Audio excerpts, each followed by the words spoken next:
ఈ మాటలు వింటున్న నా ప్రియ సహోదరి సహోదరుడా, ఈ లోక ప్రేమలు ఎలా ఉన్నాయి? ఇద్దరు ప్రేమికులు ఉన్నారు, ఇద్దరు గాఢంగా ప్రేమించుకున్నారు.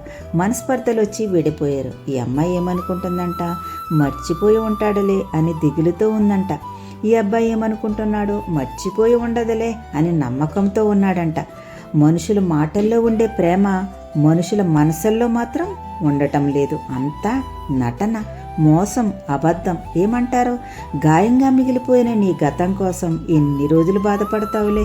తిరిగి నా యేసయ్యతో నీ జీవితాన్ని ప్రారంభించు.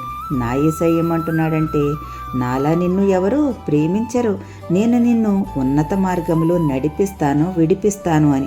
కుదిరితే నేర్చుకునే వారిగా ఉందాము, లేదంటే ఓర్చుకునే వారిగా ఉందాం. అన్నీ కోల్పోయావా? తిరిగి కోలుకో. ఇదే జీవితం అని అనుకోకు. రెండంతలుగా దేవుడు నిన్ను ఆశీర్వదించబోతున్నాడు నా ప్రియ సహోదరి సహోదరుడా.